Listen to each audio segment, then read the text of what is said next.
You're watching iRacing on the Ghostfire Media Network.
Good evening, everyone, and welcome to Week 17 of the AOLL Cup Series.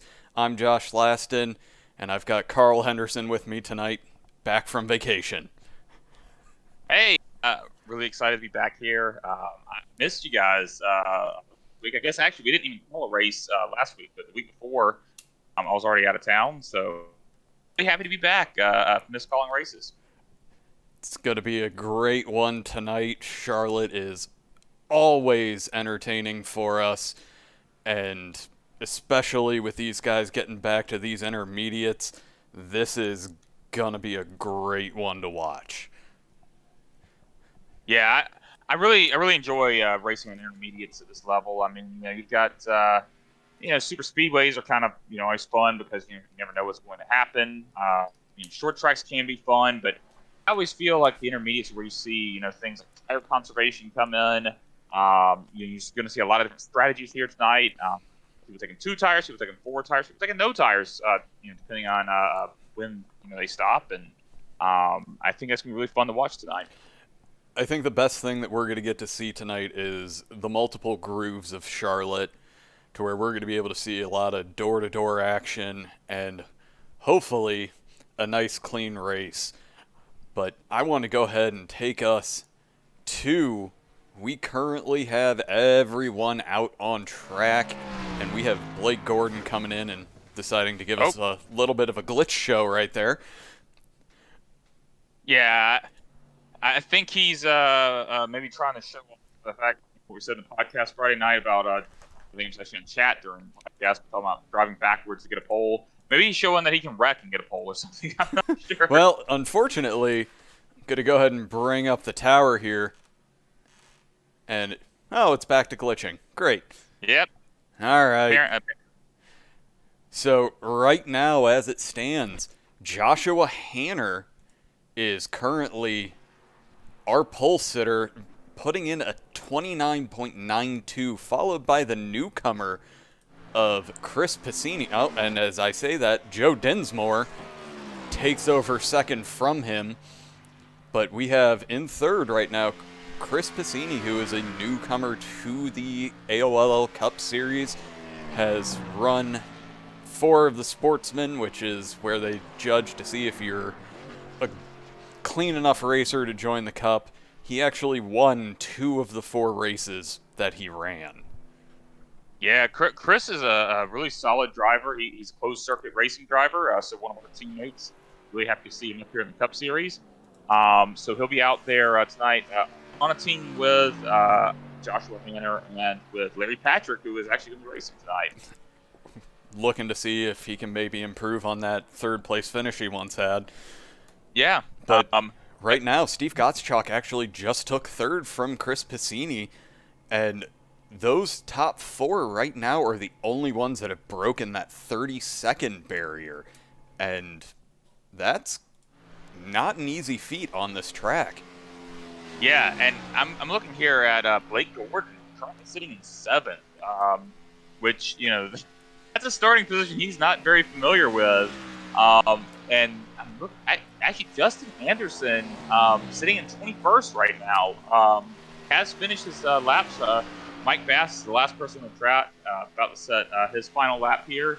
So yeah, we've got a little bit of a shakeup here with some of our starting positions. Some guys that you typically see closer to the front, running a little bit closer to the back. We'll have to see, what kind of shakeup that might cause. I mean, we're talking about our first and second points right now, starting the race in 7th and 21st. So, yeah, that's going to be really interesting to see who can make the most out of those. Since no one's running laps right now, we can bring the tower back out.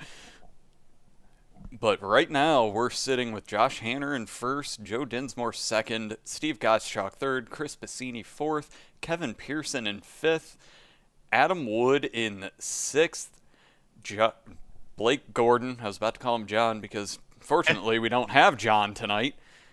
Has to work, and that's always a pain. But let's go ahead and bring up the grid proper. So Blake Gordon's in 7th, Ed Springer in 8th, Brandon Bernhardt in 9th, Jason Swan 10th, Brian Mcferrin 11th, and Mike Bass in 12th. Yeah, and then after that, in 13th, we have Tony Bandon. 14th, Brian Tiffany. 15th, The Juice, Greg Juracio. I think I got it right that time. 16th, Andrew Burgess. 17th, Kevin Haas. 18th, Don Warnke. And then in 19th, we have Ross Gage. 20th, we have William Klingbeil. 21st, we have Justin Anderson. 22nd is Timothy St. Jean. 23rd is Mike Burgess. 24th is Larry Patrick. And 25th is listed as Johnny Downey. Do we know if he's actually racing tonight, or is he just running racing? I'm not 100% positive, actually. It looks like he's not on the track, so well, actually, no, he is on the track. Johnny is running tonight, so we have Johnny Downey here with us tonight. He is at the tail end, right next to Larry Patrick, who apparently just decided best not to qualify since it's his first race back in a while, and probably just thinking to himself, I want to cause as least damage as possible for the first few laps, and then he becomes a wrecking ball. That's not That's not very, the truth. It's usually he'll also be a wrecking ball the first few laps. So we'll have to keep an eye on him tonight, because I have a feeling in these 133 laps, which this is going to be a long one. Yeah, I actually didn't know how long this race was. Man, it's going to be a long night here for us. We're going to think of games we can play at the race to just continue to have some talk about, hopefully. Well, I'm just glad, unfortunately, what Nick Adams called this for the IVRL. He was without his cohort Larry, and I'm happy to have you here, Randy, because we're about to go green flag, and we have Mr. Hanner leading us to... Oh! We had Justin Anderson has damage. They just had a big issue on the restart there. I'm not sure what happened.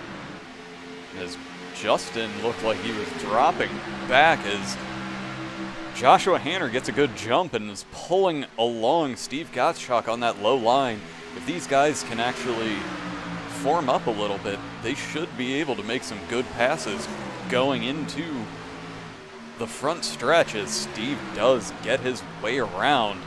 I'm going to show this pack as we do. We definitely have two completely separate packs right now, where the back pack is being led by Mike Bass, who has Brian Tiffany getting down below him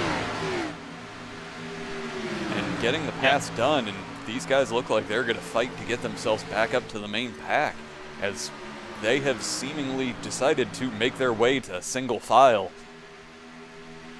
And yeah, I'm going back and I'm taking a look at what happened here on the restart. I'm trying to figure out why. There was a huge checkup going up several positions. Lots of guys, they took damage there before you even took the green flag. But it looks like someone just checked up. Looks like around Kevin Haas, so just falling back to the end of the pack. Let's just see. I think you have to go further back than that. I know how much everybody... Unless they're still grading up here. But now it looks like they're already going. Just kind of see, and make this jump to Justin Anderson. I think you were in the right spot. Go back to Kevin Haas, because Kevin Haas is, I think, where it up around him. Someone in front of him checked up, and just accordion there. Kevin rear-ended someone, and it just kind of took that inside line and wreaked a lot of havoc. Yeah, you hate seeing that on a restart like that. That's no good. As Kevin Haas has actually dropped back into the final position right now, and that's unfortunate to have happen before we've even taken green. Yeah, but I mean, his night's not over or anything. This is a long race. It's a marathon, not a sprint. As long as he's able to go out there and run somewhat competitive laps and stay on the lead lap, they're going to have to. He's only 10 seconds back from our leader currently, so it's not an insurmountable lead. His lap times are not way off right now. I think he'll be all right to get 10 lead lap. So let's talk about, we said Blake Gordon starting farther back than he's used to, but he has made up 3 places to get himself into 4th and is closing the gap down on Joe Dinsmore. Did we expect anything less? No. We've seen it over and over again. Blake is so good at getting through traffic. And Justin Anderson as well. I'm watching Justin back here. Despite all the issues he had to start, definitely has some damage on his car. He's up 3 positions to 18. Those guys are moving through the field. There are several guys who are moving through the field really well right now. Yeah, Justin, the front end is a little bit damaged too, but running with the pack, that shouldn't make a big deal. The biggest issue could be that spoiler being a little bit crooked. Yeah, and iRacing is one. I mean, it's not like 100%. It's not like every time you get a little bit of damage. Like the visual damage doesn't always equate to what's going to happen on the track. So he might be completely fine. Car might be driving no issues at all. If he gets into the top 2 or so, we'll have to talk to him after the race, see how it was driving. But so far, I would say he's looking pretty good. As we are taking a look at Brian Mcferrin and Tony Pandon duking it out door to door right now, neither one seems to be able to get an edge, because while we have Brian on the lower line and taking the shorter way around the track, the extra speed that we can actually see, he catches him as soon as they're out of the turns. And right now, he has Ed Springer to break a hole in that air in front of him. And these guys are just running side by side. I wonder how this is going to play into the tire conservation, especially for Brian. Yeah, I mean, I was going to say, I mean, generally the lower line here is going to be preferred. But if you are the faster worker, you absolutely can make a pass work on the outside, which he hasn't completed the pass, but he's holding it there. And we got Jason Swan right there. Looks like he's ready to pounce as soon as there's an opportunity. Well, if he could get up a little bit closer to Tony, he may be able to give him that little bit of an extra aero boost to get that extra speed going down the backstretch, because, like I said, we have Ed Springer who's just punching a massive hole there, but it looks like right now he's going to go. Brian Mcferrin's going to work. Brian's going to get 2 spots out of this deal. And right now, Jason Swan is just waiting for his opportunity to do the same. Hey, one thing I want to bring up real fast, give him a lot of crap, but 5 positions right now. Larry Patrick's running in 19th. Well, that's what happens when you start at the back. But he's also got quite a gap to either side of him. He's got Justin Anderson 2.5 seconds in front of him, and then Timothy St. Jean is 2 behind him. Man, I actually love racing like that. It takes all the pressure off. It's like, I don't have to worry about chasing someone down, because they're kind of out of reach. I don't have to worry about someone chasing me down. I can just run my race, run some laps, get to the pit stop, and we'll go from there. Right now, I'm moving a little farther forward in the field for a little more door-to-door action. Chris Passini is trying to get down below Brandon Bernhardt. And these two just keep swapping positions, but with Brandon running that high line, once they get to any kind of a straight, he has a lot of momentum. Yeah, and Brandon actually took that position from Chris. Brandon's got a fast car tonight. As he tags the wall a little bit there and doesn't seem to be hurting him too much. But Chris has dropped 3 spots. Could just be getting a feel for the league. Even if you're great with the car, I mean, you still got to get a good feeling for all the other guys race. He's playing it very conservative right now, trying to keep his nose clean, which you love seeing with a new guy in the league. But you're currently down 3 spots. We'll have to see if he'll make that up later in the race. And right now, moving forward to the battle for third, Blake Gordon is right on that bumper of Joe Dinsmore and looking to probably on the front stretch make his move. Yeah, he's been consistently faster than Joe here, but we also know that this is a battle we've seen between these guys before, and we see a lot right on his bumper. But we know generally speaking, Blake is going to be faster on short runs than Joe, and Joe moves up there smartly, lets him by. Joe is usually better at tire conservation, so this could just be Joe saying, "Hey, take the spot for now. I'll get it back from you later." But definitely right now, it looks like these guys are settling in. We aren't pushing too hard, and they're looking like it's going to be the strategy of who can I beat on pit road and what kind of strategy can I make work here. Yeah, I hope this thing stays green the entire race, partly so that I can get away from my computer before 10 o'clock. Well, that would be absolutely lovely. But also because, I love seeing strategies play out with the green flag stops and things like that. And at this track, it is a strategy. So I'm hoping we stay green flag the entire way. That'd be an awesome way to run this race. So, I went the other way. That's what I wanted. So right now, Blake is running significantly faster laps to where he's taking tenths out every other lap according to the data right now, but Joe's not much slower. No, and again, especially at this stage of the race, you can't be trying to run your race based on someone else's. You've got to run your own race, and what Joe's doing here. Yeah, and he's holding his own to where the last 2 laps have been in the thousandths of seconds. Hey, with that scoring graphic there, can we take a look at first and second? We definitely can. To where these two just seem to be swapping laps. Yeah, I've actually had my camera on Joshua Hanner the entire race so far since we've been going through the field, and he's had kind of a pretty consistent lead, and actually pulled away a little bit recently, like in the last 10 laps or so. But yeah, I think I looked there at 16, 17. Steve Gottschalk was faster. It's entirely possible that he actually was faster, but it also could be that Hanner got to build a little bit of lead, started pacing himself a little bit.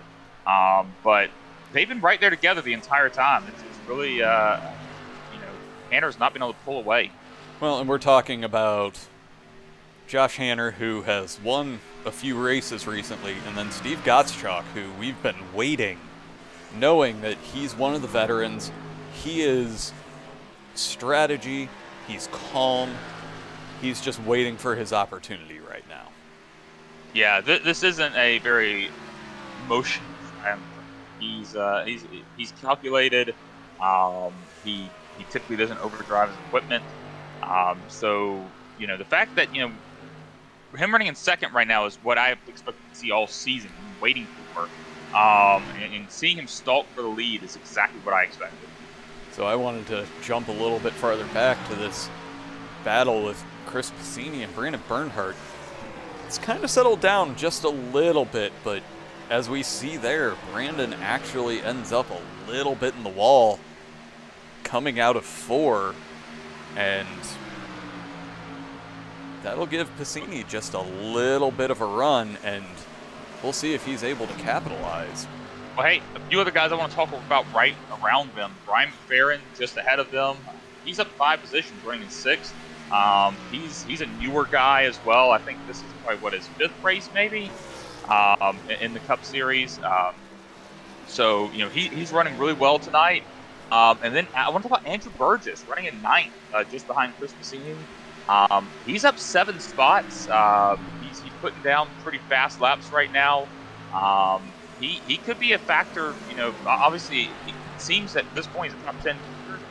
This might be a top 5 car when all is said and done. He's moving up the field really well. And it all just comes down to with Charlotte, and again, we're not even a 5th of the way through this race. It's going to be consistency. And he's running that low line to where he may be burning out his tires just a little bit. But since these guys run 65% of the fuel that would normally be in these cars, tires don't play as much of a factor on a race like this, because when tires really would drop off is about the time that they're going to end up in the pits. Well, yeah, and honestly, I mean, Charlotte's gotten this criticism for a long time that the track's just too smooth. The tire wear is not that present, so you're not going to see huge fall-offs like you would see at a lot of mile-and-a-half laps. I'm looking at lap times right now. I mean, they are all about 2 seconds slower in their fastest laps right now.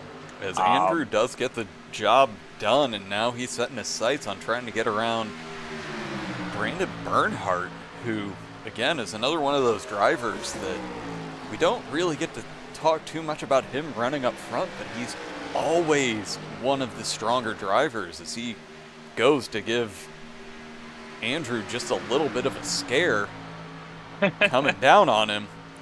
But still, these guys are not wanting to relinquish any positions. Well, no, I mean, this isn't a track. This isn't like a track where it's like track position really matters that much. Like it would be at a short track, for instance. But track position does matter. I mean, you don't want to give up any position up here if you can avoid it. I had to move back up front for one simple reason. Adam Wood makes the pass on Joe Dinsmore, and that was something that, if I'm being honest, I'm somewhat surprised by. Not that Adam can't do it, but more that Joe relinquished another position as Adam's now setting his sights on Blake Gordon. Yeah, I'm looking at lap times here. I mean, Joe's still running competitive lap times, but he is a bit slower than a lot of the guys around him. So again, I don't know if it's just him, conserving a little bit here, or what. But yeah, he's falling back a little bit now. So I'm gonna go ahead and finally was capable of finding this pass. Joe's just been dedicated to that high line, and we're starting to see that may not be the preferred line. It may be dropping down low and saying that I'm going to run some tires off of these cars. I don't think that was the case. Joe's been dropping to the bottom when he's running solo. I think that was a case right there of realizing that Adam was faster than him and giving him room. I could be wrong there, but I don't think that was a situation he was expecting that hold that position running that line. I do want to call out, though, Joshua Hanner is slowly building a gap over Steve Gottschalk at this point. Where if we follow, we can see that gap has expanded to close to a second at this point. Yeah, it's been slowly increasing little by little. If we look at last lap times, Hanner was only about 5/100ths faster. So not much, but every little bit matters here. And I wanted to come back here as Adam has caught Blake to where he is getting hot on his tail and is looking to throw one down below, keep Blake high, because he does love cutting that corner right there. And Adam is just running an amazing race as they are actually coming up to lap traffic, and it looks like Ross Gage has no front end on his car right now.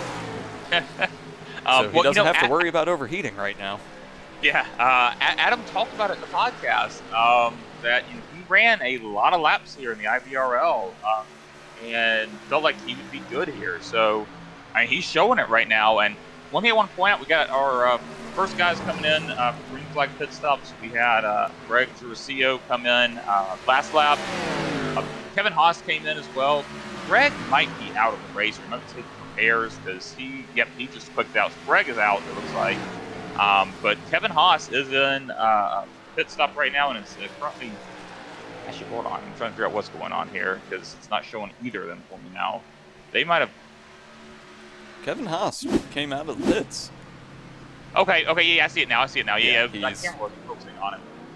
But it looks like Greg Juracio isn't. He is low. And Justin Anderson enters the pits. So we are definitely coming up to the end of the fuel run, and some of these guys are probably planning to get a little bit of an undercut because we are seeing about a 2-second drop. Right now, Joshua Hanner's best lap is a 30.06, and his last lap was a 32.35. Yeah, I mean, you got to talk about the fact that, any of these guys that are pitting now, as long as a caution doesn't come out, they're going to be gaining 2 seconds per lap for every lap that they pitted prior to the rest of the field. It's making a huge difference. I want to jump back to a replay of Timothy St. Jean getting a move done on William Klingbill. Tim is up 8 positions, and this was to take 14th. He's another one that's probably just wanted to start at the back of the field and just work his way up because there's no denying that Tim is fantastic on these style of tracks. Yeah, I mean, we saw it in the TNT series, we've seen it in the Truck series. I mean, he is very good at this racing, and I think a lot of that has to do with the fact that they're more of a marathon style of race, and he's a clean driver. He stays out of trouble. I mean, look, in the Cup series, Tim probably isn't a competitor to win the race, but he's going to put himself in position to get a top 10 every week. He doesn't actually get it. I mean, he's getting himself in position and not making mistakes. And you love seeing that out of these guys. And I love the fact that we finally got to see a Tim win in the TNT 2 weeks ago, and we didn't get to talk about it, but that's neither here nor there. I've been waiting for that since he joined, and he's one of my favorite people to run around. He's always going to... Steve Gottschalk is pitting. Oh! That is huge. That is... And that has to worry Joshua Hanner, who, if he doesn't jump in right now, he is apparently a master of fuel conservation. But with the 38 laps that he just ran... He did not come in. He's probably banking on the fact that he's only going to be... This is going to be a 2-stopper for him. And I don't blame him for at least trying that, to run it till it's dry. Considering for the first race in the Cup, he actually has teammates to bounce ideas off of, with Chris coming up and Larry finally showing up. I'll be honest, I'll be surprised. No, he's going to pit now. He's not going to stretch it. So that's a really interesting, and Adam Wood coming in as well. Currently Blake Gordon scored as our leader. Yeah, and he is still out on the track, and he is going to do everything he possibly can to... He's been bitten by a few strategy decisions before. He's won on strategy before. So he has some of the best minds in his team to help him come in and win this on strategy as he's diving in on lap 40. And that'll hand our lead over to the 15 car of Brian Mcferrin. With a Larry Patrick passing him. Oh, no. Larry can't quite get that done even on fresh tires. Yeah, I think he's going to get it done right now. that goes to show you the differential here. Tires. I didn't think they were going to make this much of a difference, but they certainly are right now. But Larry is still down a lap despite all of this, and even more than that, Joe Dinsmore is still, well, of course, right as I do that, everybody's making their final dive into the pits. So something I want to point out here, we now have Joshua Hanner off the pit road. Steve Gottschalk is ahead of him due to that earlier pit stop. And that should be no surprise. But again, we're going to see how much that earlier pit stop is going to impact all of this. As Johnny Downey is still out there and leading our race. He's probably going to be upset watching it afterwards. We're talking about the guys running in third and second when he had the lead. Hey, we got there. The pit now. We got there. He got a bonus points there. Steve Gottschalk is going to retake the lead once we get around through the pit process. And I do really want to bring this up. Well, it's not exactly accurate right now because Steve has yet to pass him. But those 2 extra laps over Joshua Hanner, he is definitely going. I don't think Hanner stayed out as long as he should have, because he might not have been able to. I honestly, I'm shocked that Hanner didn't come in the lap after Steve. I think they would have been almost side by side coming out of the pits if that had happened. But that's how it goes sometimes. I think Hanner should be faster now, just because of the fact that he's on pressure than Steve does. But even if he can catch him, getting around him is a different story. But right now, we can actually see the gap between these two is a full second right now. But Hanner is starting to close it down just a little bit. But we can see that lap, it's definitely... Hanner is nearly a second faster on that last lap. Yeah, I mean, and then, again, that could just be Gottschalk also pacing himself a little bit. But I want to talk about the third for a second. Justin Anderson running third right now. He pitted significantly earlier than our leaders did, and it's paid off. He's now ahead of Blake Gordon. And he's a driver we should never count out of these kinds of races. Well, no, I mean, Justin is someone I think can win anywhere. I mean, we've talked about, Hanner's talked to us before about how the fact that he's not very good at road. He's very open about that. Justin Anderson's someone that can win at any track we go to. He's always going to be at the rack. But he does like to blame that his Achilles heel is short tracks because he is using lower-end pedals to where he doesn't get the brake feel that some of the nicer load cell pedals will give you.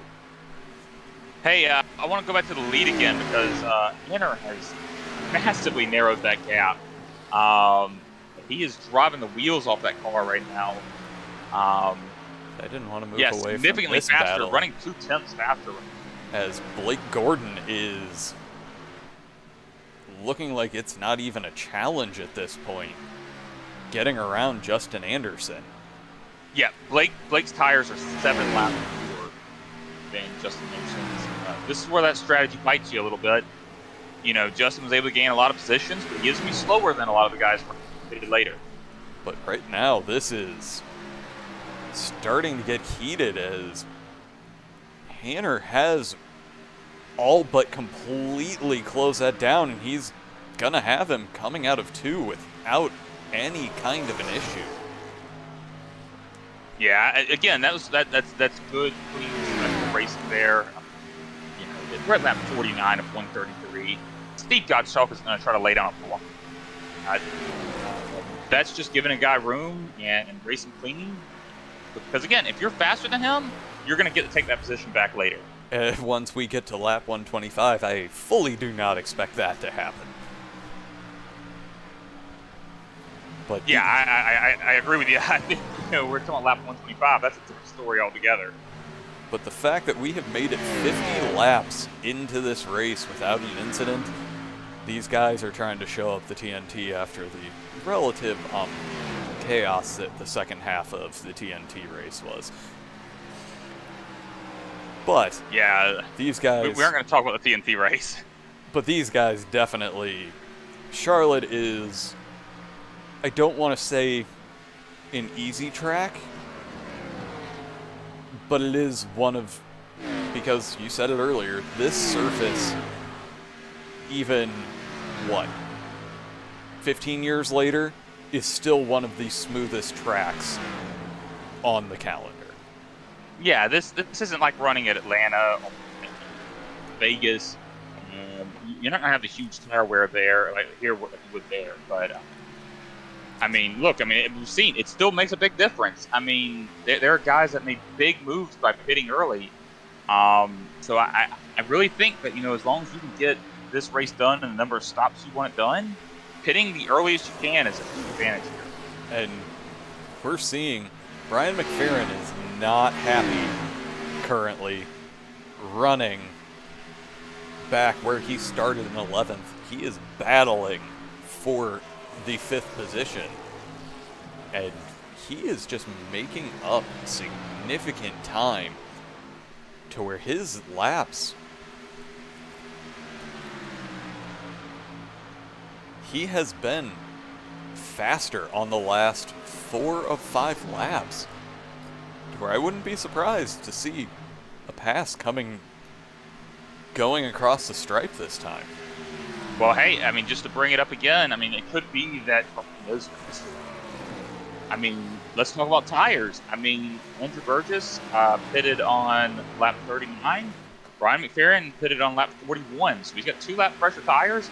That does make a difference over a long run. As he has the low line going into 1. And the momentum still. And Justin Anderson to pull him a little bit. He should be able to get this done, and he gets in front. And now he's chasing down Justin Anderson, who is running in 4th after making up 17 spots. Yeah. Again, Justin's going to lose more spots before this is said and done. Looks like he's about to lose one here. But I'd say the strategy was still a success for him, with all the positions he gained. And again, as long as he can make, as long as he doesn't have to take an extra stop over anyone else, this strategy worked out for him. I realized that my math was bad earlier, and that should surprise absolutely no one. It's going to be a 3-stopper if we keep going green, no matter who it is. Yeah, I wasn't sure how the math was working. Someone's going to get a different number of stops, but if a caution comes out, it can change its strategies drastically. I think that everything missed something here because it's saying that Justin Anderson has yet to pit. That is not accurate. He pitted on lap 33. So that is a mistake in the graphic there. Yeah, because it's also saying the same thing about Jason Swan. But at this point, we're only about 5 to 10 laps away from the next wave. And we're closing in on halfway. We're about 10 laps away from that. Yeah, and I would expect that Justin Anderson is going to be one of the first to pit. Just because he was one of the first to pit last time. He's probably going to try to stretch it longer this time, just to make his pit strategy work. But I'm keeping an eye here on Kevin Haas. He was one of the first guys to pit last time. When he comes in the pit, I think you're going to see, not too long after a lot of guys. As we're seeing Chris Passini get the job done on Justin Anderson, I'm kind of curious if the stint length is not necessarily judging actual stops. I'm wondering if it's judging tires. And as Larry Patrick crashes? Yes, he does. Oh, Larry. Let's see what happens here. He was trying to pit? Yes. Or What? I have no idea what just happened there. That was bizarre. Maybe he just wanted to get on camera. But no, I mean, Justin, you're talking. I'm curious on tires. Justin definitely took tires just based on his pit time. He was in the pits for 15 seconds. He definitely got 4 tires. Yeah, that's somewhat confusing, as Joe Dinsmore and Chris Passini are now battling it out for the 6th position, as they are going door to door, as Chris is running that high line and Joe is dropping down, as caution is out. Why is caution out? Mike Burgess. Perhaps Mike Burgess? Oh, Oh! let's it didn't quite take as far back as I would have liked. It took us right back to where he hit the wall.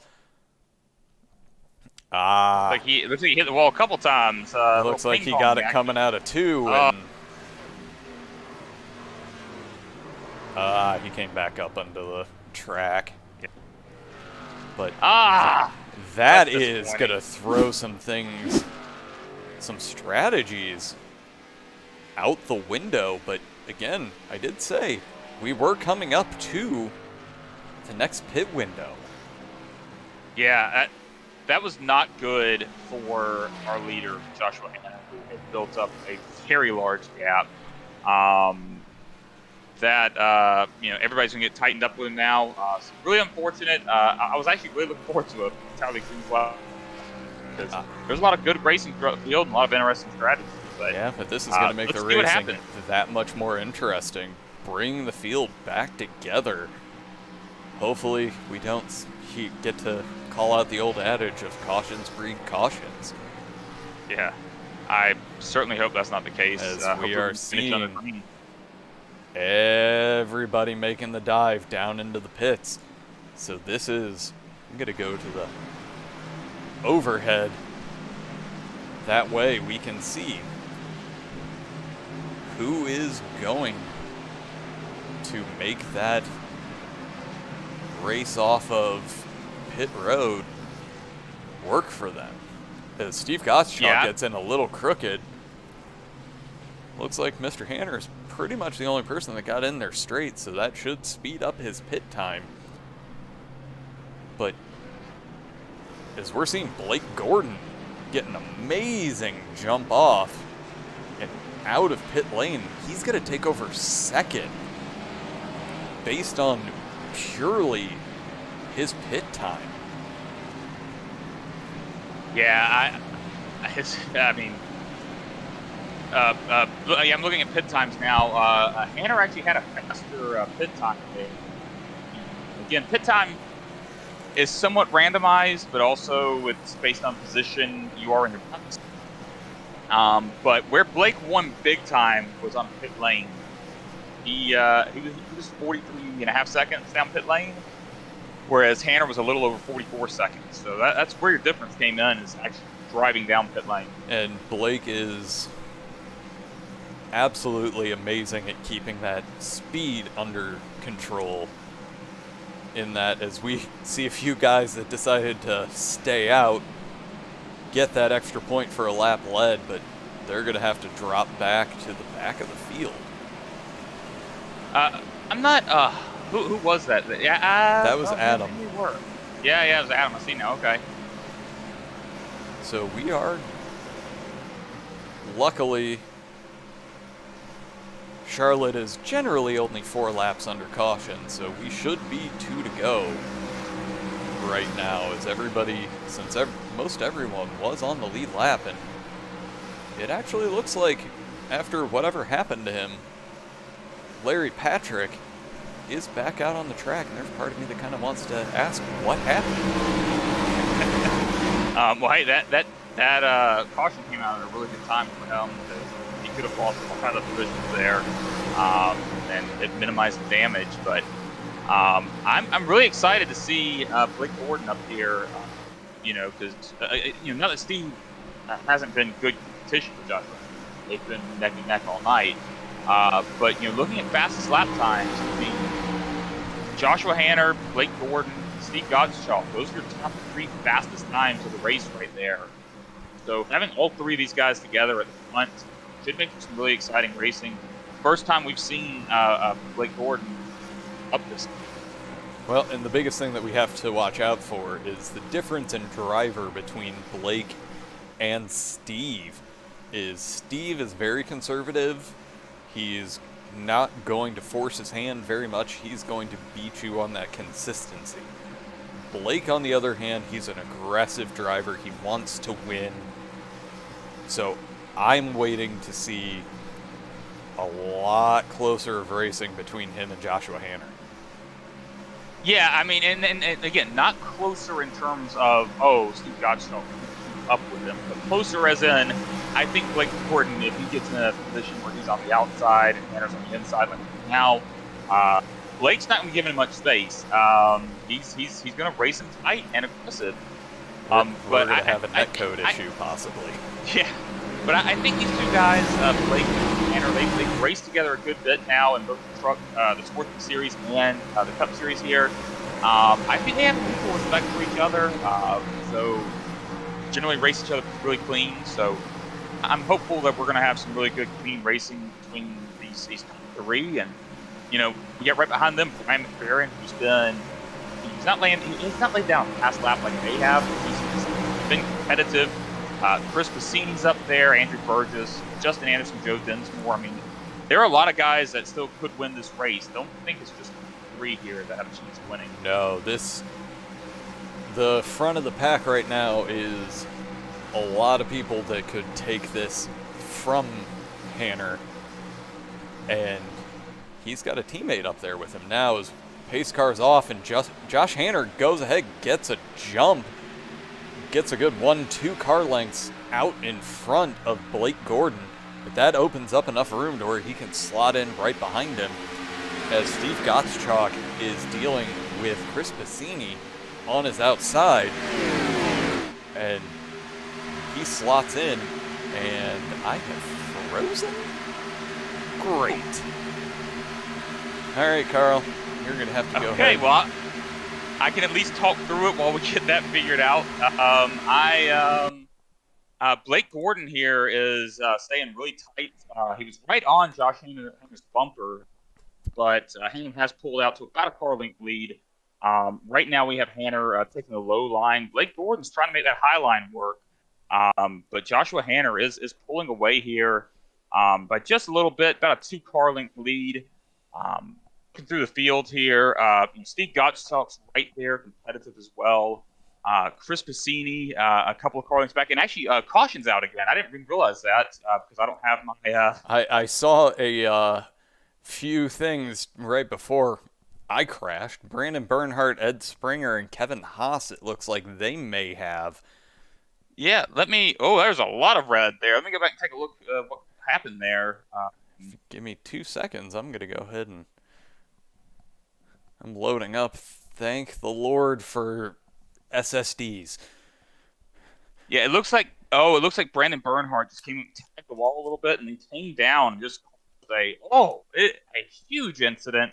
We're definitely going to take a look at that one. A lot of good cars messed up in that. That is really unfortunate to see. Involved in that accident, we have Brandon Bernhardt, Ed Springer, Kevin Haas, Brian Tiffany, Ross Gage, Don Warnke, William Klingbeil, and also possibly. Let's see if it actually will. No, that's gonna crash me again here. Okay.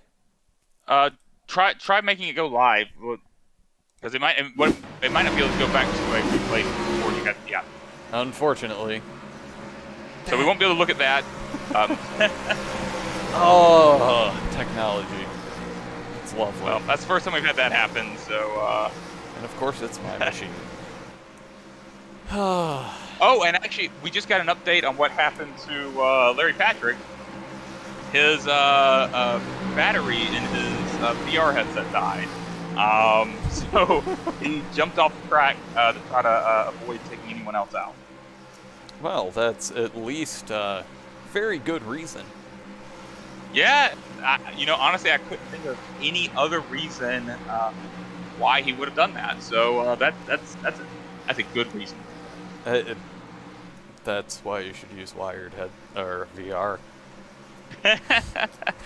Well, it's Some nice of us that we don't can have play that Beat Saber. issue. We can play Beat Saber without having to be connected to our computer, so that's kind of nice. Yeah, I may have accidentally tried to strangle myself once or twice playing that. But that's neither here nor there. I almost strangled myself after the podcast Friday, but that had nothing to do with VR. So I want to talk about a little bit what happened at Green Flag Stunts since we didn't have it. If we weren't able to see it, but Joshua Hanner had a great restart, did pull away by a little bit, but Blake Gordon was giving him everything he wanted and more. Blake's really fast. I think these top, and again, Steve Gottschalk was far behind. He was stalking a lot. I think if we continue having cautions, we're going to see this over and over. These two guys really going at it.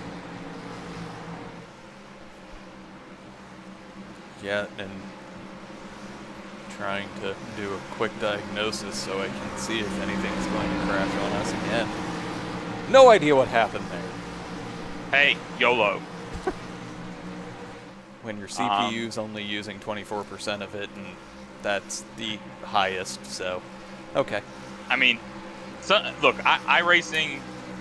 I don't know if we're allowed to badmouth iRacing because I love iRacing, but sometimes there are some issues with it. I've had it crash on me before. It's very similar to that. It happens. I mean, it's still not real life, so things happen sometimes. Yeah.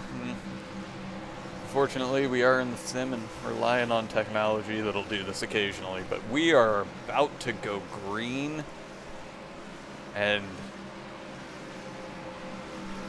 didn't really have any shakeups. Yeah, I mean, they sort of lined up, but again, I mean, I could not believe how hard Blake Gordon was on Josh Hanner's bumper there. It was, without a doubt, the hardest challenge we've seen Hanner so far in this race. So we're gonna have to see how it works out. I'll be honest. I saw that Blake was playing fast laps, even running back like his third and fourth, but I wasn't sure he was going to be able to compete for the win. But man, he's looking strong right now. And he's another one like Justin Anderson. You can never count him out of a race. He is always going to do everything he can to get himself up to whatever position he can be to challenge for a win. As we are about to have a pace car dive into the pits, and we'll see if Josh Hanner can actually get a great jump like he did last time. Well, we might see it depending on it. As he is already off and getting a good 2-car length jump over Blake Gordon, who will be able to slot right in, as we're starting to see everyone's trying to get themselves into single file as we are hitting the backstretch. The only thing that we really have is Chris Passini. It looks like Joe Dinsmore is going to get down below him before everybody's fully up to speed and make up one position and get himself into fourth coming across the line. But Passini is not giving up that position. Nor should he. I mean, we're at lap 72 right here. Definitely warrants fighting a little bit harder for position. And I'm watching the leaders here. Hanner had a great restart there, pulled away by a little bit, but Blake's really tightened that gap and he's stalking right behind him right now, kind of following his every move. And he has the advantage of a draft, and on a track like Charlotte, especially coming out of the turns, that's going to be a massive advantage for him as we see him closing down that gap. And he's looking like he's wanting to cut to the inside. Blake is definitely faster right now. Whether or not that'll maintain over the entire run. And actually, Justin Anderson just laid down the fastest lap of the race this last lap. So Justin is really, really crazy fast right now, too, as he's trying to pass Chris Passini. But we've got Blake Gordon right on the bumper of Joshua Hanner. And you have to be wondering, is Blake killing his tires trying to get around him? And is Josh just going to let him take the position to save his own for that late run in the stint? We've only had 2 cautions at this point, so it's pretty easy to assume we'll get to the next pit stops without another incident, unless it comes right here. I was about to say, these guys are racing really hard. I have a hard time believing that Josh would just let him fit. Him being our teammate, I know that Josh loves running in front of Blake. So I don't think he wants to give it up at this point. He might even be the smart move, as you mentioned. It might be a tire conservation thing. It might be smarter to let him go and burn through his tires. But, man, if you've got the position, you're on first and second, like, let the guy behind you wear his tires out. As long as you're still able to run your race. Like, if Blake was sticking his nose in every corner and forcing, Josh to run like a line that didn't feel good to him, we'd be talking about a different story. And we've been seeing Hanner running that low line throughout this race, so it's not as if Blake's forcing him to run a different line. He has been diving on all of the turns to this point, so it's not foreign to him. But I'll tell you this. I mean, there was 2 races ago I had suggested that Justin Anderson let Blake by him, because felt like Blake was driving pretty angry and driving aggressively, and like, hey, just let him by. And there's a lot of controversy around that, whether or not you ever let anyone pass you. Right here, if these guys keep racing like this, and if they are pushing their tires like I think they are, this plays right into the hands of Steve Gottschalk, Joe Dinsmore, and Justin Anderson. And that's why I wanted to switch to this view, is those guys aren't relenting. They are there waiting for these 2 to start dropping back. They have not given up much time, but right now we have Joe Dinsmore and Steve Gottschalk just waiting in the wings, and those 2 are teammates, so they're probably talking it out and formulating something for these guys. I'll tell you something that's interesting right now, looking at lap times. The lap times just changed, so they passed the line. But the lap before, those 3 guys were actually faster than our leaders. This last lap, they were a little bit slower. So could be a little bit of tire management play here, or it could be, balls out racing right now. It's hard to say, but these guys are. There's some hard racing throughout the field. I was going to say I wanted to jump back a little bit as Tony Pandon gets around Kevin Pearson and drags William Klingbill along for the ride, to where these 3 are definitely making quite a stir and actually making their way up to Brian Mcferrin, who's in front of them, and not really losing any time, but not making up too much. But looks like Blake has backed off ever so slightly at this point. But again, well, Blake tried. When we were focusing on him earlier, Blake went a little high one lap. He was trying a different line to see if he could find some speed somewhere, and he actually dropped back a little bit there, and he's kind of maintained that gap since then. Hasn't really been able to gain anything. But looking back at third position, we had that pack of 3 running third, fourth, and fifth. Steve Gottschalk's kind of split the difference a little bit, and is catching our leaders right now. He's in the middle of an even distance between second and fourth, but Justin Anderson looks like he is trying to get Steve Gottschalk a little bit of space as Joe Dinsmore goes high for his teammate Justin Anderson, but he has to watch because Chris Passini may take advantage of that, and he does, dropping Joe back 2 spots in that process. But Chris Passini is in a little bit of a steel horse sandwich right now. But the three of these guys can actually end up, and probably will, work together to try to close that gap down to Steve Gottschalk, who is now catching quickly on Blake Gordon, gets down below him. I'm curious if Blake caught a little wall right there. Yeah, it wouldn't surprise me. I don't see. I'll check real quick to find it. But it could also just be that Blake, tore his tires. I mean, that happens if you're racing really hard. Especially in these Cup cars, they are not the most stable when you're running as closely as he was to Hanner. Oh yeah, Blake hit the wall. Blake hit the wall exiting 4, maybe, yeah. So nothing major. Doesn't look like he had any damage or anything, but lost a little bit of momentum, and that's what allowed Steve to take the position. So I want to move back a little bit as Andrew Burgess is now right on the bumper of Joe Dinsmore, and definitely coming up hot as Chris Passini is pulling a little bit away, but he's probably going to have to fight with Andrew Burgess here really soon, because him and Justin Anderson aren't really making up too much ground on Steve Gottschalk. I don't want to discount Blake there, but that's really going to be their target right now. He's trying to close that gap between third and second. As Andrew gets a great run coming out of 4, gets his nose below Joe, and gets the pass done. Yeah. So, one thing I'm wondering here, I'm watching these guys at race well and all that, but we are starting to go a little bit single file.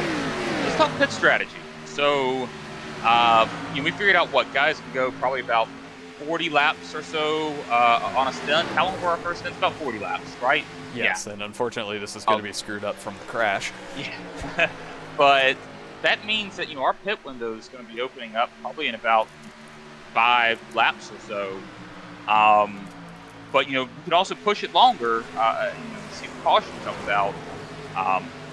If you're out there and let's say Josh, let's say you're the other Josh, let's say you're Josh Hanner, what do you do here? Do you pit early? Do you try to push it as long as you can and come in late? Honestly, with those 2 cautions that were thrown out, the fuel is... This is because we aren't in the cars and we don't have all of the data that they do as Chris Passini gets around Blake Gordon now. We don't have all the same data that they do. We may be able to make it one stop to the end at this point. Because yeah, that's what I'm saying. It absolutely should be one stop to the end at this point, but you take it early when you get the advantage of their lap times are approaching 2 seconds slower from fresh tires. But if you pit now, you get the risk of a caution coming out and you end up your lap down. If you pit late, we saw what happened earlier with Hanner where Steve Gottschalk was able to get around them. So, if you're the leader, are you just kind of reacting to when people behind you pit, or are you trying to be the person that sets the strategy right? Honestly, if I'm in that situation, we've done enough green flag stops at this point, even when it's just one, to know what that fuel limit is going to be, and then you have to take the gamble of, do I wait long enough in case we do have a green-white checker, which is going to add 4 laps under caution and then 2 full-speed laps, and in this league we have the option of 2 green-white checkers. Do you push it long enough to where we don't have people running out of fuel like we did on Wednesday, which unfortunately everybody watching isn't going to get to know too much about. But it ended up playing into a lot of people's dismay, including myself, that I didn't have enough fuel, so I ended up having to take a calculated risk that really did not work out in my favor. But that's what has to be going through their mind is, okay, we have one more green flag stop. Do I run it dry to make sure that I have enough to make it to the end? Or am I going to go in, play my cards thinking we aren't going to have that because, again, tonight we've had 2 cautions. Right. Myself, Well, I am a gambling man, and I would go in 1 lap after I know I could make it to the end. I gotcha. That's and hey, me. I want to talk about something fun that just happened with our timing and scoring. I was just watching it over here. According to timing and scoring just a little bit ago, William Queenville hit a top speed of 447 miles per hour. I somehow don't think that's the case because mine is not showing the same. It's changed back, but it popped in for a second. I was like, huh. I imagine he must be getting through the field pretty quickly with best. I feel like it would be pretty difficult to keep it under control at that speed. I mean, these cars have the huge spoilers now. I mean, downforce, blah blah, whatever. But hey, I want to talk real quick here about our leader. Actually, let's talk about this. This is way more. I was going to say this is a nice little pack of 4 right here, to where we have Kevin Pearson at the front of this, but Johnny Downey and Brian Tiffany are coming up around some lap traffic of Mike Bass. And he's running this, not really wanting to get lapped by more cars. But this is turning into a little bit of a scrum at the back. Yeah, hey, look, big shout out to Johnny Downey as well, who is up 13 spots right now, running really well right now in 12th. And could be able to get a really good finish here. I can't remember if this series has the points for most positions gained. I know we do in the Sportsman, but that could be part of his plan, is try to make sure he's getting as many points out of this. Maybe he knew he was going to be a top 10 car, but towards the tail end of it, so get as many points as you can out of those bonuses. Yep, there is 1 bonus point for most positions gained. And he did lead a lap earlier, so that's 2 points. I'd say that for myself, that's a good strategy, because Charlotte does reward strategy more than a lot of tracks do. Well, hey, let's talk about strategy real fast and points, because you're talking about the little 3. If he gets most positions gained, it'd be difficult for Justin Anderson. But let's say he does, and he got 2 bonus points for leading lap. Let's say he gets 3 bonus points. Those points make a huge difference because he's currently trying to get into the top 16. He's running 19th in points. We got a really tight battle there for 16th. So yeah, I mean every little point counts. He's trying to get into the playoffs at the end of the season. So I wanted to bring us back up towards the front, because right now Chris Passini is trying to track down Justin Anderson to get himself up onto the podium. And Justin Anderson, you said it, he's up 18 positions and running in third. And that says a lot, especially considering he took damage. Obviously, he took his fast repair on one of the stops here, because it's not looking as crumpled as it was earlier. But as he's diving into the pits, and he's probably running that strategy of, he was running in third. If he can be the only we got other followers. We're starting to see that group that was towards the back in that good pack. They are starting to come into the pits, but Josh Hanner is coming up to his decision point, and that's going to play into Justin Anderson's hand. If he can get... Steve Gottschalk is done. Steve Gottschalk is in now. I would have to think that at this point, Josh Hanner is not going to stay out another lap. We saw what happened before. Steve Gottschalk was able to gain positions on him. He eventually got it back, but what Hanner does not want to have happen here is for multiple guys to gain from him, because that's going to take a lot longer. Even if you're faster, it's going to take longer to get in front of him. As he is diving in and making that call, trying to limit the amount of issues. He locks it up trying to get down to the pit speed limit. And he has his teammate coming in right behind him as well, and it looks like the rest of the front of the field is actually trying to mirror that, because they know that 2-second undercut is huge here. Well, let's talk about some guys who didn't mirror it. Brian Mcferrin still on the track. Current scored as our leader. Tim St. Jean running in second. Jason Swan, Kevin Haas are top 4. As right now, Steve Gottschalk is already back out on the track and running with these guys. And I would be amazed knowing that Steve is right there behind him if these guys, well, they are not going to make that dive in. So Steve is out and making his run up towards the front as he managed to unlap himself in that process. And he's right there as we see Josh Hanner getting back up onto the track, but losing first place effectively at this point to Steve Gottschalk because he did take the earlier pit.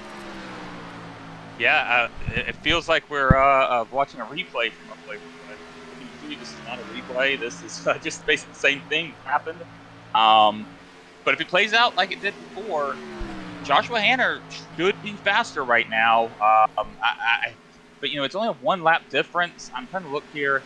Yeah, I think... As we have caution out, as it looks like Tony Pandon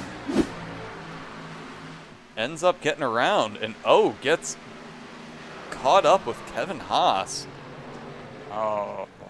And gets spun around, so that's going to make it. So Josh Hanner gets to use the caution to bring himself up. Yeah, I don't... Man, that that caution really complicates things now, because there really isn't a scenario where people wouldn't be able to make it on pretty much checker.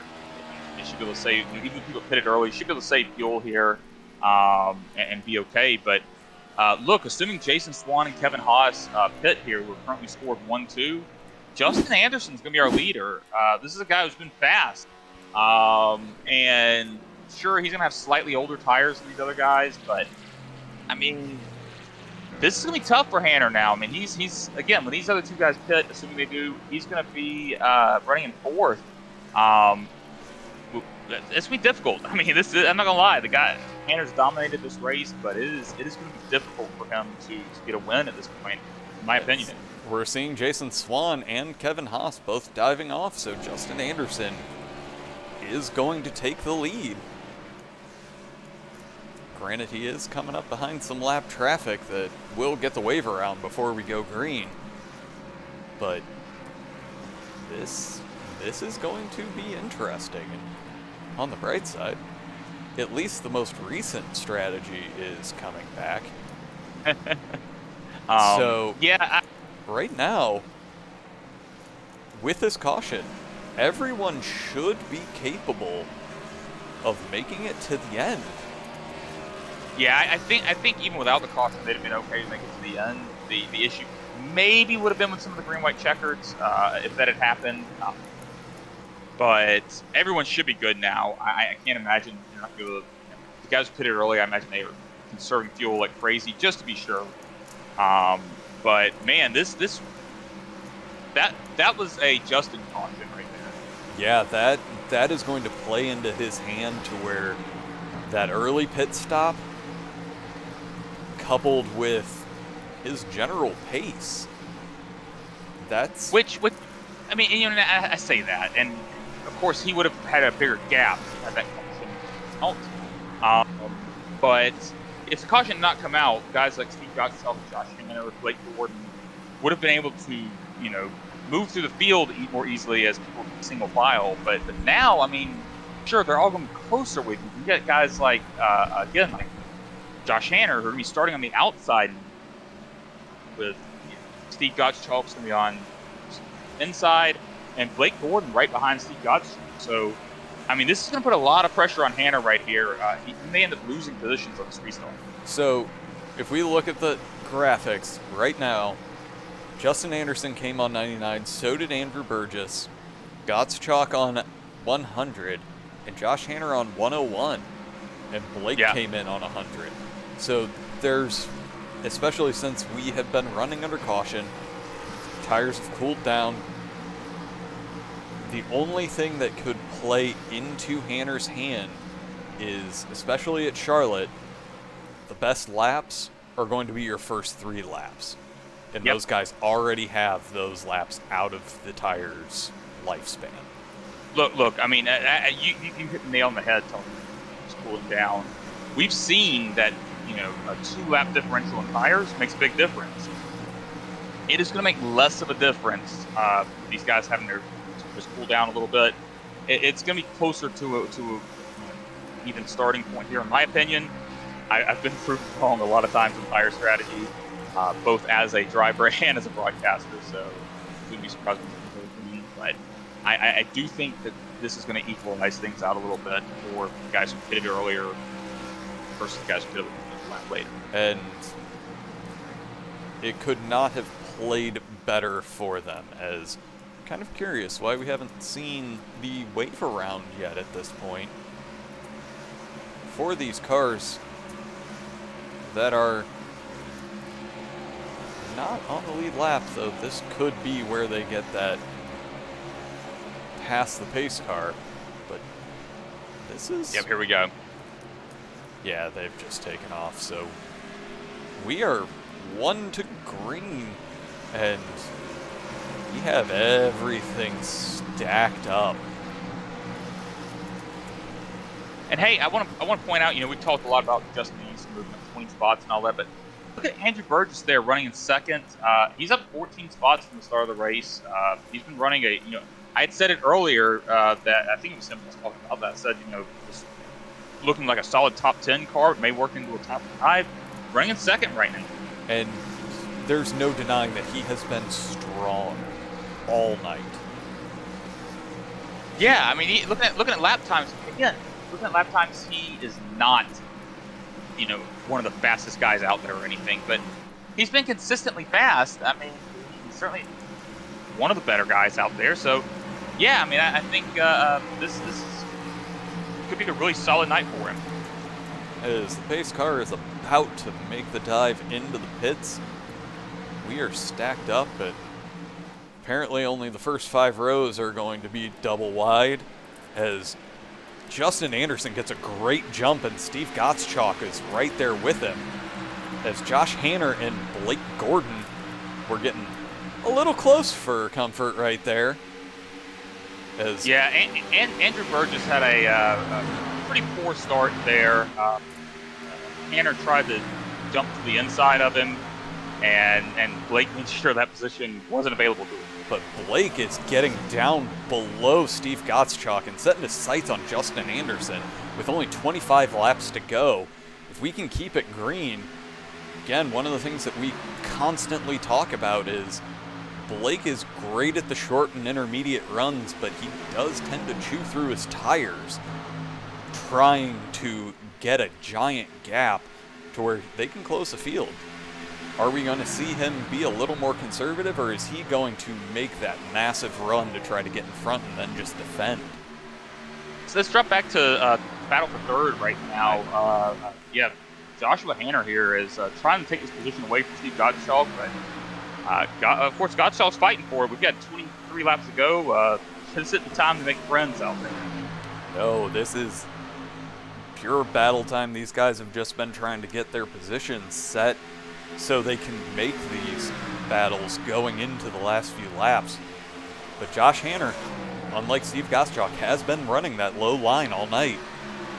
And so he is used to it, making it work. As we get to the stripe, he is nearly in front of him enough to be able to make as he does dive all the way outside. But Andrew Burgess is trying to take advantage of Hanner keeping him up, and he's going to fight for that 4th position.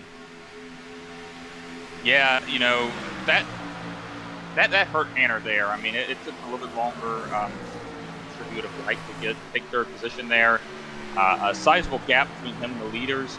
See if he can close it down.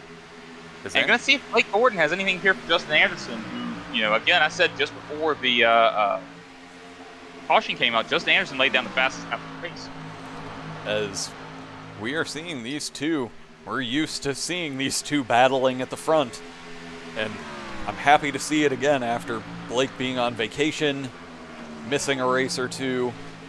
Having him back, it's great to see him back up at the front. Again, strange to see him start in 7th, but hey, everybody has off qualifying days. Yeah. Well, even stranger to see Justin Anderson. So I think he started in 21st. So they both have moved through the field really well. And now it's really all eyes on them right now. That top 3 right now. Chris Passini nearly cuts off the front end of Steve Gottschalk to get himself down below Andrew Burgess. And he's going to look to see if he can make a pass going across the start-finish line. But he is just not relenting at all right now. Yeah, Steve Gottschalk has fallen back a lot on that since that restart. I'm not sure if he just doesn't have the speed right now that he, obviously doesn't have the speed earlier. I don't know if it's being a little too polite out there or it's just something's not sitting right with the car as it tries to change, but he's definitely falling back. But right now, we have a line of 3 cars making that battle for first an absolute delight with 18 left. And these guys have just settled into their rhythm, waiting for the one in front of them to make some kind of a mistake. But it's going to be very, very low odds that we're going to see some kind of mistake that's going to throw these guys back. Hanner just gained on Blake Gordon big for a second. He's going to look he's around. Going to go to the outside there. I'm not sure that's going to work for him.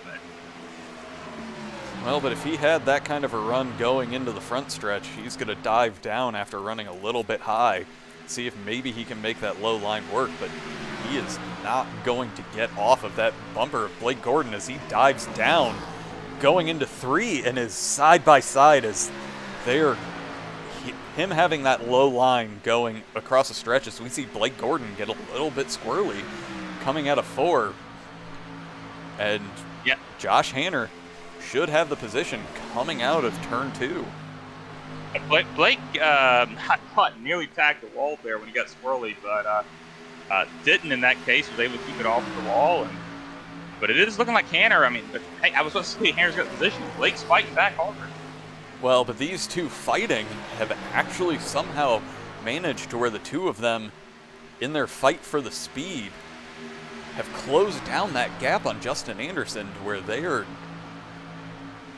These two are just battling hard as Blake does get a little bit of a gap in front of him, but running that high line should be able to make a bit of a run going into turn 3.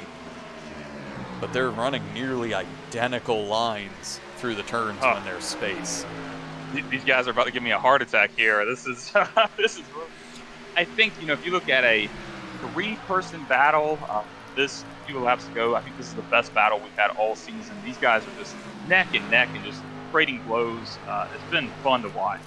As Josh Hanner is now separating himself a little bit from Blake Gordon, but starting to bring up that bumper of Justin Anderson as he is definitely closing down that gap and looking like it's going to be a very similar situation to what he did on Blake. Yeah, but it's going to be a little bit harder now, though. He's Blake right behind him, so he's got to be careful not to give Blake an opening to take back second place. That's the kind of chess match you always play. You want to try to make moves so you can take a position, but you can't give up a position either. No, and these guys, and especially Justin, having basically run at the front as he is on the bumper.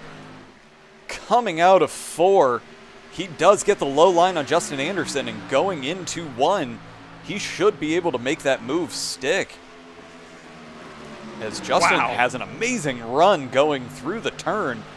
So this is Blake's dream right here. He freeze up again? Oh, no, there it goes. Sorry.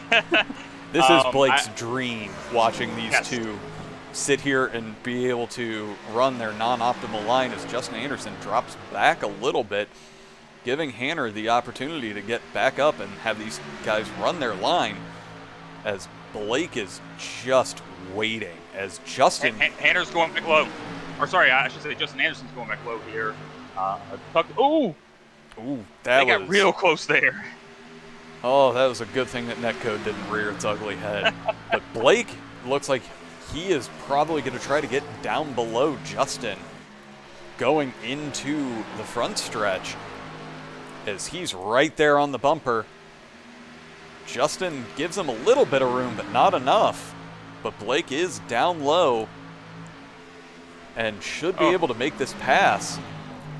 Coming out. I don't know that I can do 10 more laps of this. I mean, with 10 to go, these guys need to watch out, because we have somebody that is slowly entering the picture of Timothy St. Jean is running in 4th and currently has tied Justin Anderson for the most positions gained. Yeah, you know, it was funny just earlier. I was saying how Tim wasn't likely going to be a competitor to win at this point in the Cup Series, but I think he must have heard me and he's trying to prove me wrong here. Good to see you, Tim. Glad to see you running up in the top 5 here. See what you can do with it. Honestly, he's got about a second to make up, but with these guys, they're finally back single file. As Josh Hanner, I'm kind of curious with how long he was trying to fight off Blake there. I wonder how his tires have fared. Yeah, I mean, and not just Blake. I mean, he had to gain several positions there, had to fight with them. You know, even going back to his fight with Steve Gottschalk, that wasn't an easy pass there. So yeah, I mean, I'm curious about his tires as well. But he doesn't look slow right now. I mean, he looks fast. He's laying down really fast laps. I mean, if we sit and go through, let's go ahead and bring up the lap history. Josh Hanner has actually been very marginally faster. Yeah. Over the last 5 laps. So those aren't the kinds of numbers that are really going to make us say Hanner has this, because Blake finds ways to get speed in situations that you would not anticipate somebody being able to. That lap just right there, Blake was faster than Hanner. He may have found something.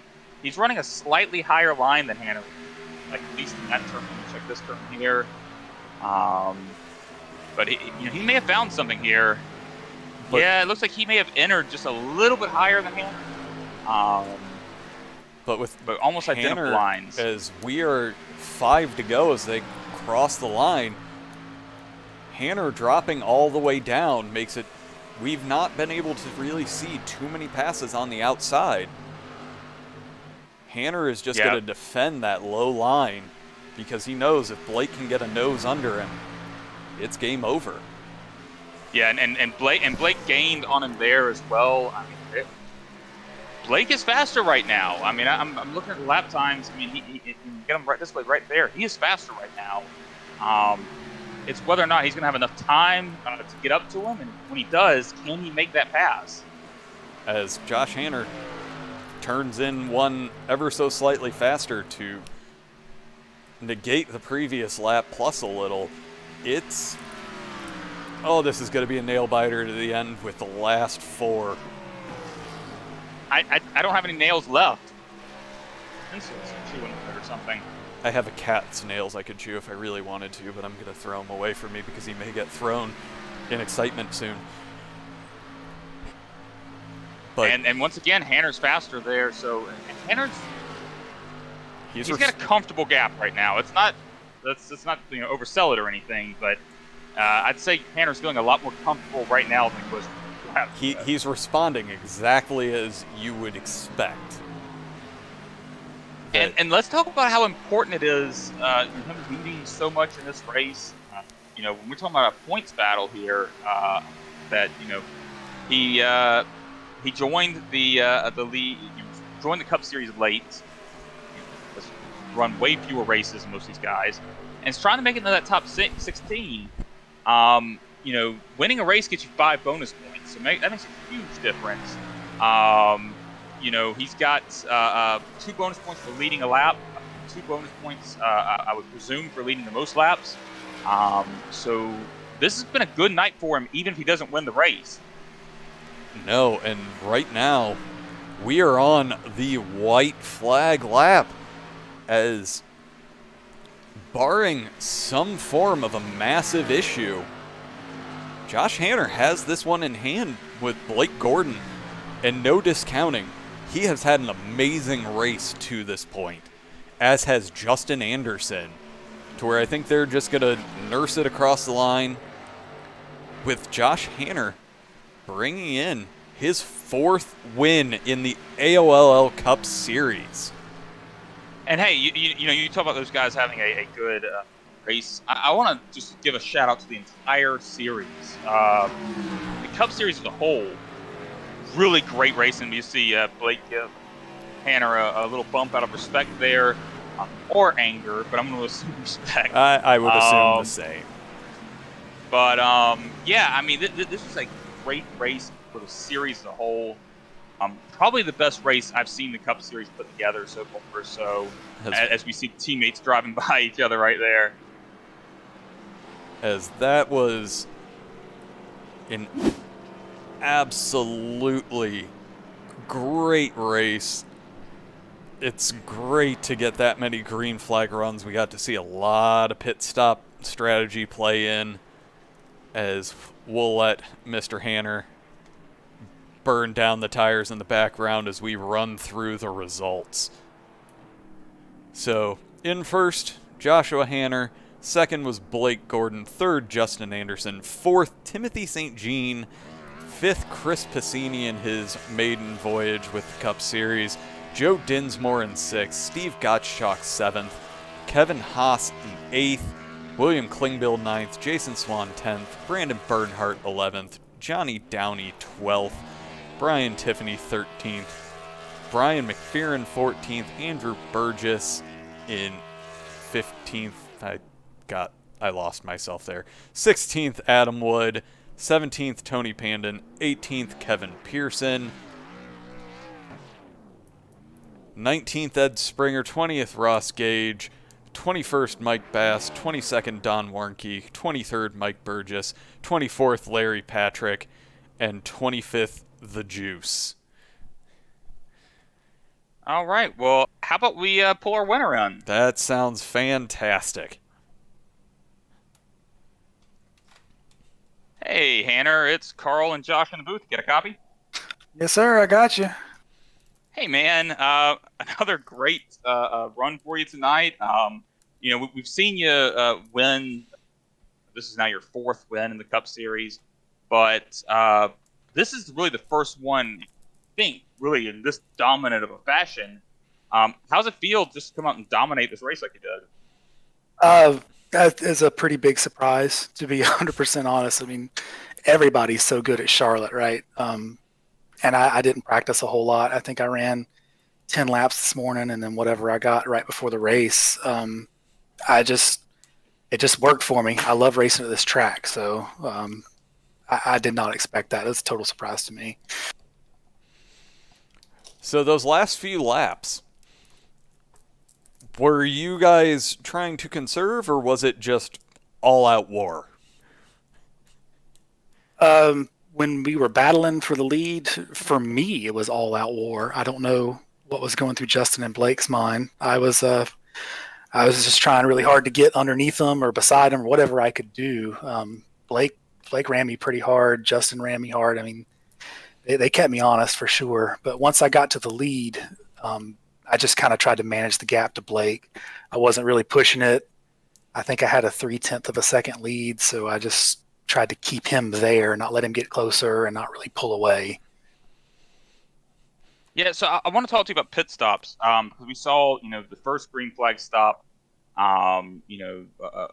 Steve Gottschalk came in a couple of laps before you did and was able to get a bit of a lead, which you were able to take back eventually. But we saw again, though, that, on that last round of green flag stops, you were one of the last guys hit. Was that kind of your strategy coming in, that you were going to try to push it a little bit later? or was that just kind of reactionary? Well, they pitted, you were going to wait. A little bit of both. A little bit of both. I wanted to run it as far as I could.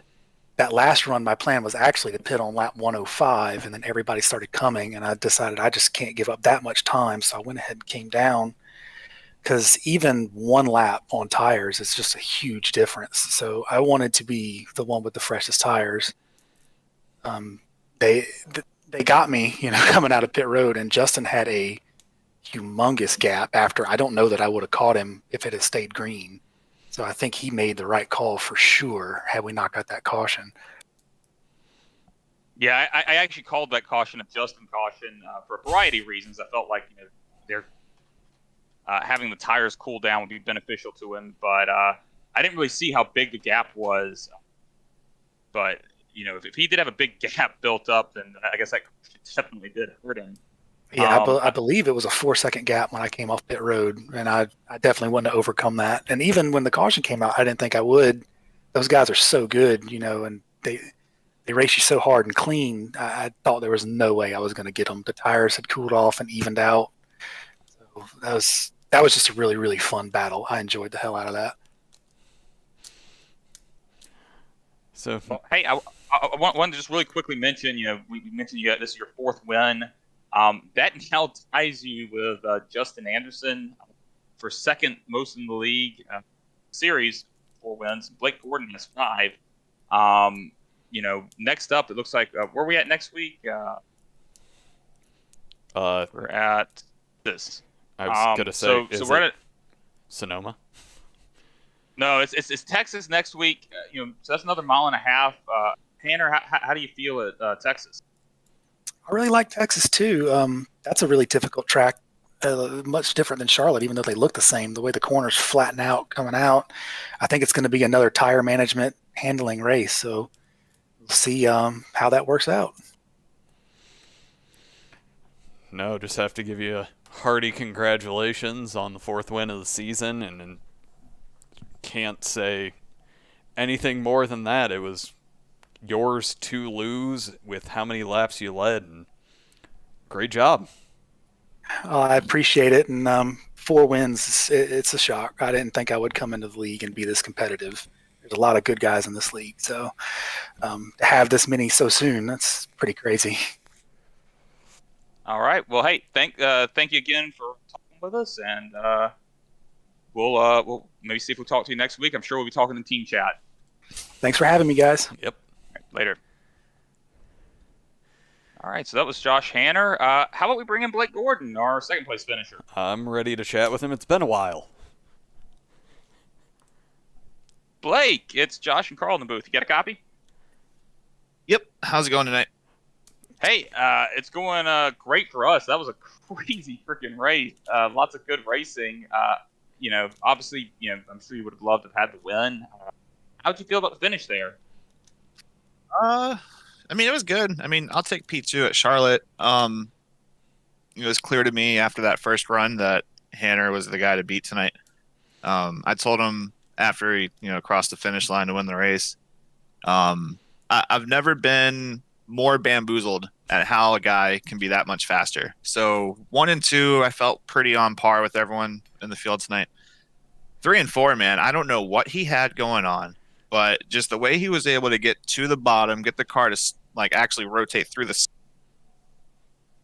get a good drive off. I don't know.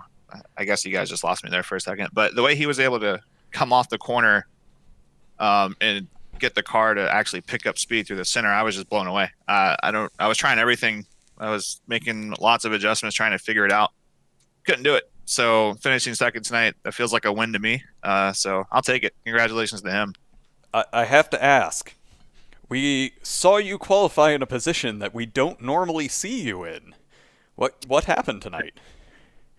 I've been having issues in qualifying. I just run, several fast laps in practice, and then qualifying rolls around, and then I think I'm just a little too timid.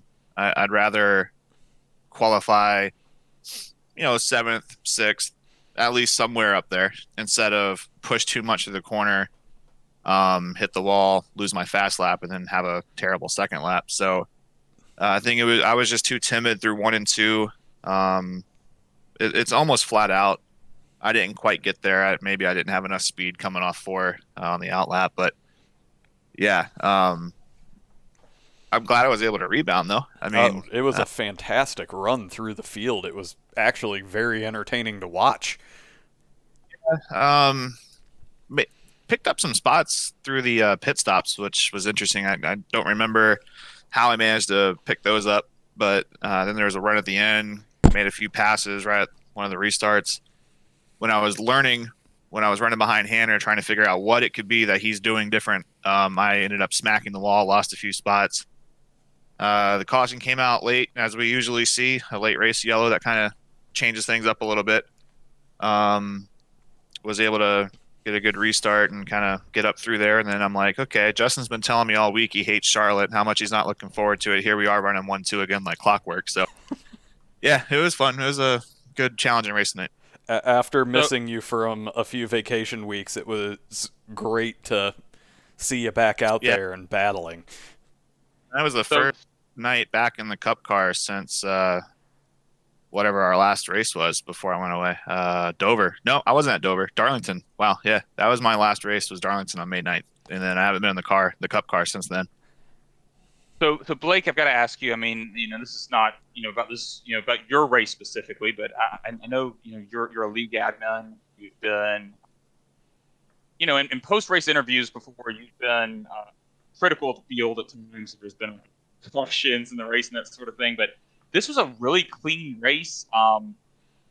What do you think this says about the league as a whole? And, do you think we can expect to see this kind of racing going throughout the rest of the season?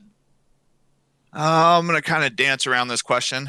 We'll see how it goes the next time we're at a short track where it's actually somewhat challenging to drive. I feel like the 1.5 mile package with these cars, it's got so little horsepower and so much downforce that it should be relatively steady to drive. And at that point, it's less about making sure the car makes it around the track every lap. It's more about just being smart through traffic.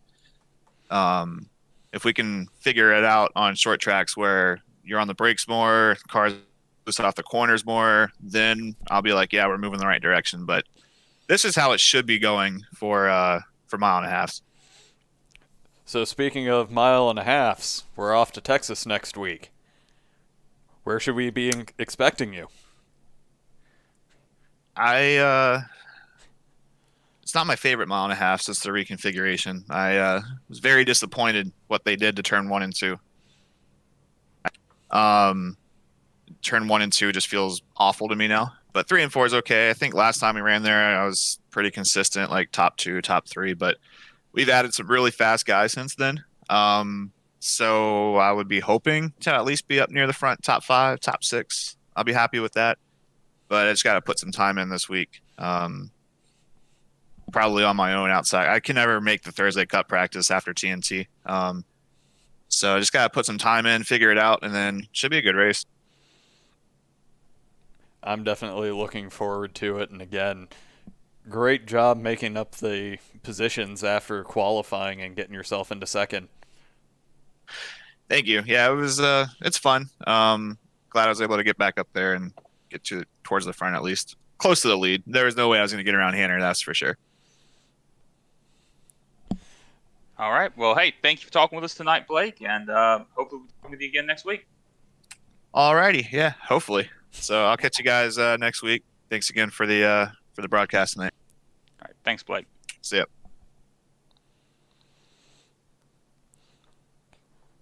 All right. I think we've kind of tapped out most people's attention span tonight because we did have a much longer race. So we'll talk to Justin next week, I'm sure. I'm exhausted at this point, I'll be honest. No, because we definitely had a lot of great racing and a lot to talk about throughout the field. So thank you, everyone, for joining us for another week. It was a delightful race. Hopefully everybody enjoyed the product because I know I did. So definitely catch us.